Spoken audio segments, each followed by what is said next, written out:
how the heck can you come to a state like Arizona, live here, and Tucson, when we had, and say there's no such thing as white privilege or racism, when there's been not one, but 2 laws that have been deemed racist by a federal lawyer in the past 11 years. And here's the law. I know you go after people, man, and I got my facts. Buckle up. All right, cool. Charlie Kirk walks into Tucson and absolutely takes over.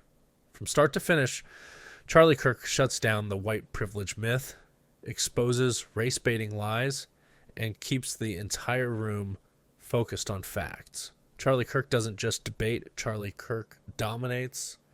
Let's hear what this smug liberal has to say to Charlie Kirk. I'm ready. So in 2003, Tucson Unified School District created a program called Mexican American Studies. You know what it is? Sounds pretty self-evident. It's critical race theory we are against. Okay. So in 2000, it was made to close the achievement gap for Latino students, for European American students. TUSU has 75% Latino students. In 2007, we caught up.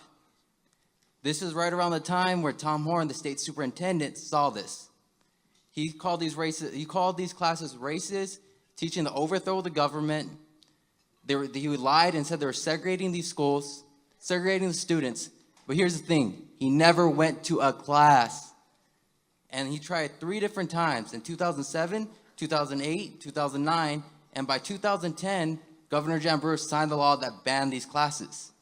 The only reason why he saw this, because he saw that Latinos were catching up. In 2017, a federal judge deemed that the law was racist and that his whole point of view was racist, and it was the 14th Amendment that was wrong for us. He deemed these classes that were racist the whole time. So I want to know, how can you come here and tell me there's no such thing as white privilege and no such thing as racism? Easily. There's no such thing as white privilege or racism. So there's racism, but it's not institutional. I mean, so are you saying the judge was wrong? Of course. I mean, judges could be wrong all the time without specific knowledge of what you're talking about with that. But here's the most obvious way I could debunk what you're saying, which is you assume Jan Brewer signed it because she hates Latino people. Is that right? It came out that she has. It's been proven. Hold on a second. Hold on. Whoa. What evidence do you have that Jan Brewer hates Latino people? If you go watch the documentary about Raza Studies. What? It's been go watch the documentary called Raza Studies. It's about Mexican American studies. La Raza Studies?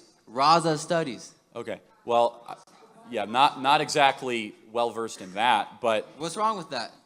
I'm not saying there's anything wrong with it. It sounds interesting. But I suppose the question is, would there be another explanation for Jan Brewer doing that, or are you going to blame? She signed another law called SB 1070. So what about SB 1070? What's wrong? Do you know what SB 1070 is? Tell me what it is. It's basically a law for an officer to pull me over and ask for my papers when I've never even been to Mexico. Okay, well, I think people should be asked for their papers regardless of the skin color. Okay, so then we go. Here's white privilege. Why is that white privilege? Okay, here we go. How's that white privilege? Here we go. Who are they going to ask for their papers, me or you? I get asked for papers all the time when I get don't. pulled over. Yeah, I can show you my pile of driver's tickets. Do you get asked to prove that you're a citizen of the United States? Hold on a second. First of all, I get asked for my driver's license all the time when I get pulled over. In fact, every time I get pulled over, I get asked for my driver's license, okay? So, but here's the one thing. Hold on. Do you really think that you're being pulled over just because of the color of your skin? Dude, it's happened many times. Hey, guess what? I get pulled over too. You're never gonna know it because you don't look like me, man. Wait, hold on. You're never gonna have to know my struggles. Wait, I mean, this is the problem. I'm just going to give you a piece of advice. Honestly, you complimented me and Candace Owens. You're looking at the world as a victim.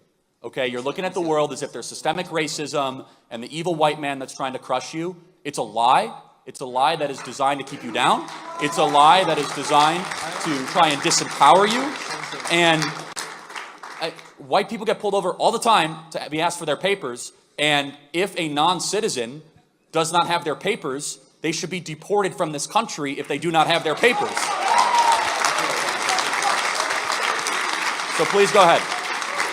All right, before you start saying I'm playing that victim thing, I'm never going to call myself a victim, but I'm not blind to the fact that my journey is going to be different than someone that doesn't look like me. You're right. So you know how it's going to be different?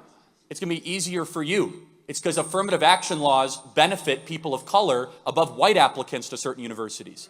In Texas, if you try to get Regeneron or monoclonal antibodies, the specific position of the Texas Health and Human Services is we only give Regeneron to Hispanic and black people and not to white people. At State Street Capital Advisors, if you want to be a financial manager, you know they're not allowed to hire white people without board permission, yet they can hire Hispanic people and black people as much as they want. Do you know that United Airlines wants to double the amount of Hispanic and black pilots and try to hire less white pilots? You're right. You and I have it different. And currently, the current regime and status quo is making it easier for you. You have privilege.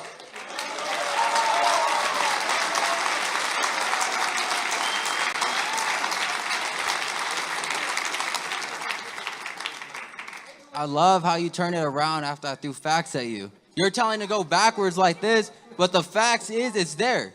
The facts is that these laws that you say that were good. I never said they were good. Are they First of good all, laws? You're turning it around. I said they very well could have been repealed for other reasons than racism, but I am saying this, that you're saying that it's a more difficult journey. I'm saying the opposite. I'm saying right now in America, you have every opportunity. In fact, it's even more than that. You have preference. As a person of color, it's easier for you to succeed than your white counterpart in this room right now. You are given a hand up. You are given discrimination in your favor right now. That's 100% not true, bro. It's that BS that you be teaching right now.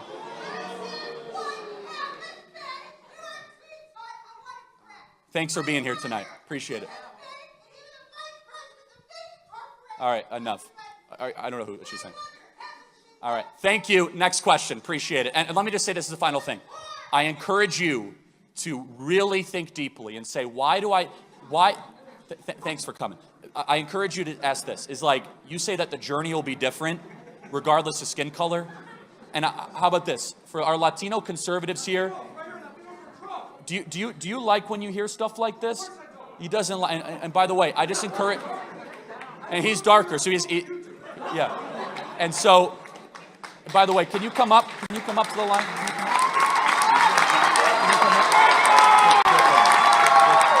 Go to the line, yeah.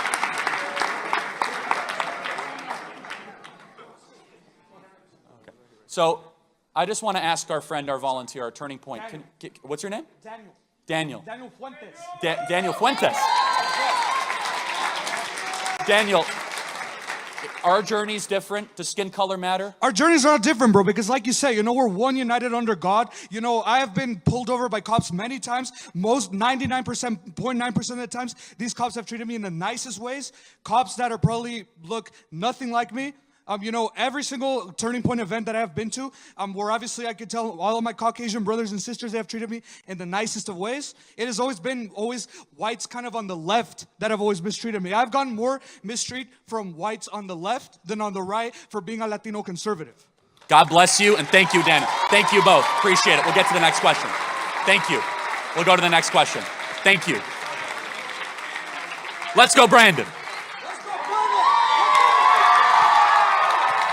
By the end, Charlie Kirk did what Charlie Kirk always does: stay calm, stay sharp, and shut down weak arguments. Charlie Kirk flipped the victim narrative, dropped receipts, and backed it all up with truth.